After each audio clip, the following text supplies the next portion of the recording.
creative continuity. We bring the convention to you. How again, S3E8 2015, creative continuity, here with the legendary Booker T. Five times. You done like the full work from the start. Start out tag team, correct? You start, yeah. And then you jump all the way. Now you're commentating. You You did know, the ride. transition, man. You got to know how to transition. You know, life goes in seasons. You don't want to miss your season. You know what I mean? That's right. So for me, I was focused when I was in the game. You know, wholeheartedly. I wanted to go out there and do it all. As a tag team, me and my brother, 10-time WCW tag team champ, we set the record. That's right. And then he let me fly my wings in singles wrestling, and I did that. And you know, it's time to move on to the next phase, and that's commentating right now. You know, my radio show, Heated Conversation on Sports Radio 610. That's right. Every Saturday night. My new book, you know, My Rise to Wrestling Royalty. My old book, you know, From Prison to Promise. You know, my new comic book, The Adventures of G.I. Bro. You know, so it's just all about, staying relevant. You know, That's staying right. fresh, you know what I mean? Staying active, you know what the young people are doing out there. And more importantly, just having fun in life. That's right. You look good, brother. You look good. Now, can we talk more about this comic book? Now, Yeah, what inspired the comic book? You know, when I was a kid, you know, I watched all the Shaw Brothers productions, you know, the Five Deadly Venoms, Right, you know, right, Golden right. Arm, you That's know, like classics. you know, Flying Tigers, you know what I mean? Right. You know, I watched them all, you know, and I'm still stuck in that era in a certain sense, you know, so, you know, the Game of Death with Bruce Lee. Right. So I was like, I wanted to relive all of those adventures myself, but do it as G.I. Bro. Put myself in a lot of those same situations and let fans see it. You know, I'm a big fan of, you know, comic book conventions and making the crossover now from wrestling to commentating to comic books. It's just another thing I'm just working on. And book selling. Yeah, man, I'm selling the book, That's you know, right, like that's crazy right. over here, man. Everybody's coming by and picking up one of the new books, as well as one of the old books. It's great, man. Life's grand. That's what I say. You know, every day you wake up, it's a good day. So, between the first book and this new book, how much has Booker T changed? Not very much at all. I'm still the same person I think I was, you know, many years ago. My family members, they still call me Junior. And I accept it, you know what I mean? I don't tell them, no, you got to call me Booker T, because that's what they call me. Nah, you know what I mean? I'm still the same person I think I was many years ago. I don't ever want to change. I don't think success has changed me, fame or anything like that. I'm still the same person at home as I look at myself in the mirror as that same kid that grew up in South Park, Texas on South Munt Street, 5942 South Munt. You can catch me on realityofwrestling.com. Actually, I got a television show that comes on in this area right here on the network called Soul of the South Network. My show comes on every Tuesday night at 8 o'clock. Reality of Wrestling. You can check out some of the young up-and-coming stars of professional wrestling. You know, so I produce, direct my own show, and you know, life is grand. Go to realityofwrestling.com. Check out all the information. You know, follow me on Twitter at Booker T5X, as well as Instagram Booker T5X as well. And check out everything that I'm doing. You know, I got my wrestling school 10 years this year, 10 years in the making. Wow. And so work never stops for Booker T. I got many hats. When do you sleep? I sleep very little. You know, I was here yesterday at the convention, you know, and I was working off of literally 4 hours of sleep, and I was out here for 6 hours strong, you know, having fun, making people, you know, laugh, smile, you know, take that handshake. You know, many of them maybe want to see me for many years up close and personal. So it's great, man. All right, creative continuity, signing out. Oh. Booker T. As we know it. Sucker! And I'm out. All right, Hal Gant here, creative continuity, C2E2 with Matt Hardy. What's going on, man? How are you?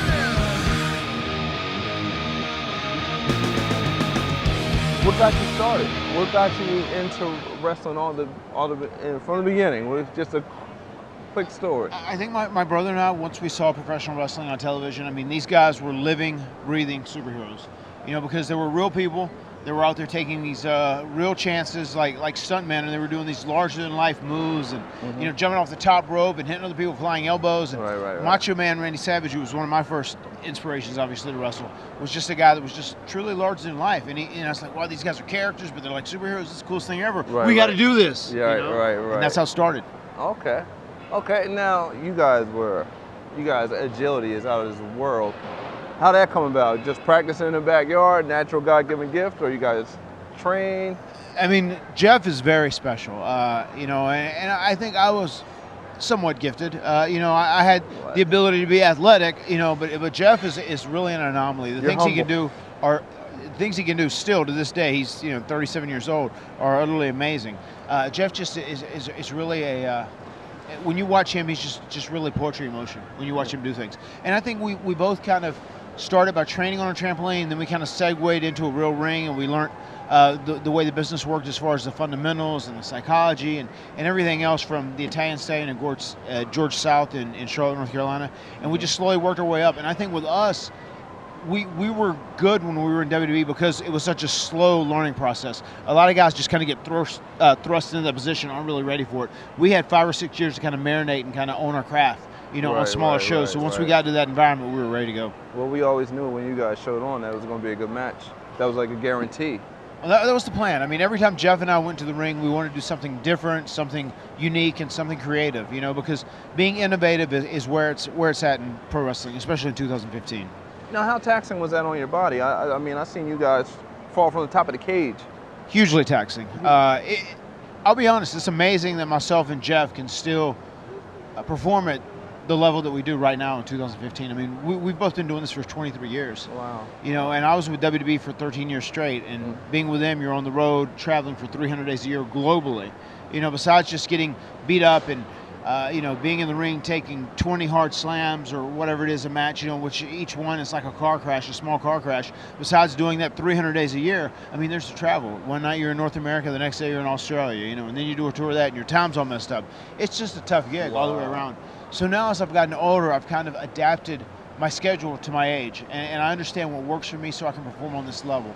I don't have a full-time schedule in me right now, but I can still wrestle a couple times a week and take care of myself the other 5 days and still perform on a high level. And I'm just going to do that as long as I can, as long as I'm having fun. I can only imagine, like the mental fortitude to just continue on after a tremendous beating of your body and then having to do it again. Is there any days where you kind of felt like, all right, well, I'm just going to do like a light match, just... That's almost every day. There's a lot of days where you go in and you work, and then the adrenaline kicks in the next day, and that's kind of what gets you through it. The first thing that stands out in my mind was when we won the tag team titles from Edge and Christian in a cage match. Right. And that was an awesome match. The next night, we weren't scheduled to wrestle at all. We got to the building, and we had a 3-segment ladder match. And, we'd already set the bar so high for ladder matches, we couldn't go out there and, half-ass it. Right. We had to go all the way. And I remember, we could all barely walk. And it was just like our pride and adrenaline that got us through that night. That was one of those nights where we didn't want to wrestle at all. And really, it almost felt like a superhuman effort looking back at it, considering how sore we were early in that day and how beat up our bodies were to actually get through and still produce what we produced that night. Now, what's it like? Does the screaming fans, that adds to the adrenaline rush?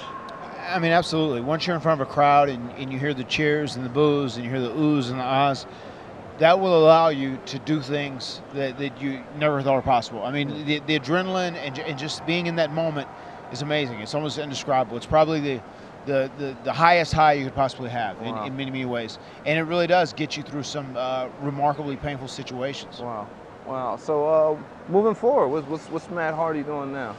Well, currently I'm with Impact Wrestling, and I still believe even later in the game that we are the best tag team in the world right now. And we plan to show that every night we go out. We're not reuniting. We didn't reunite for a nostalgia run. We reunited to say, hey, we're still kicking ass, and we're going to be the best team in the business. And we want to face the young guys. We want to face the guys that are up and coming. And we want to go out and we want to have these killer matches week in and week out. All right, Harold Gant signing off. Matt Hardy. Thanks for having me. See you soon. The greatest.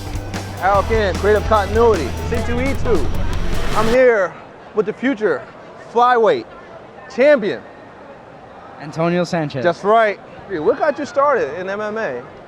When I was a kid, I was a short, little chubby kid. I got bullied in school. I was on the receiving end of ass whoopings for a good 16 years. I've been there. It's been a while. So I got my ass kicked one time. I was walking home. I was gonna take the blue line on division, and I got jumped by these kids from the opposing school. I didn't tell anyone. I just, wiped my tears and I went home, and I figured I had to do something about it this time.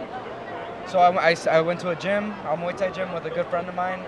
He took me. His name is Rafiq, and he introduced me to a trainer named Manson Gibson. Apparently, he was a good K1 kickboxer. I didn't know this. So he trained me for a couple months, and he said that I had what it takes. So I kept going, and he was the champion, so I believed him. So I kept training. I couldn't afford the training anymore, so I waited, and my birthday came around. My 17th birthday came around. I started taking jiu-jitsu lessons at Pedro Viana's, and ever since then, I just non-stop training twice a day. I didn't miss practice for 3 years. Lived in Thailand. I trained at American Top Team, Rufus Sport, Phuket Top Team. Bunch of big gyms, and I've had a blast, learning. So yeah, it's been a good experience so far. You knocked out guys that were 20 pounds heavier than you. They even tried to cheat and even try to break your leg, and you still managed to overcome and knock all those guys out. You can't speak on that. I mean, I'm not wanting to brag, but when people put me in a position where I have to defend myself, I will. And I feel in a training environment, you're not supposed to try to hurt people. So when people try to hurt me, I get really offended. So I'll fight back, and I'm more skilled. I know I'm more skilled, and I know I'm the best, and there's no way that no one's going to show me in that gym that I'm not the best. So if they want to take it to that level with me, then that's fine. We'll go there. I'll take them there. I'll take them into deep waters, and I'll show them what a real champion's about. Wow. So where can we find more about you? Where can we learn more about you? You guys can follow me on Twitter on Antonio125LB. Instagram is the same. Facebook, Antonio Sanchez. Guys, give me a like.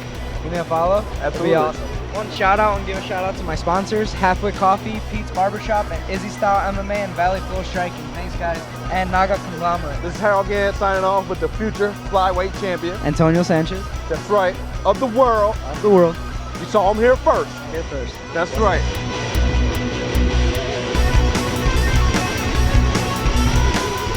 I'm just trying to take all this in. I've kind of been cornered here by my booth. I wish I could have got roamed around a little bit. These events are always great, and today look like a really good one. Right. And I'm sure it'd probably be very difficult for you to walk around. Yeah, man. I was gonna put on a Spider-Man hood, and just walk around as That'd have been a good idea. Secret. I would have done that, but I was so busy here over my table the whole while, and there was a lot of wrestling fans coming through, and I love being able to interact with them and take my time and have a little intimate conversation, because without those guys there would be no me. So I really enjoy being able to have that kind of interaction with fans.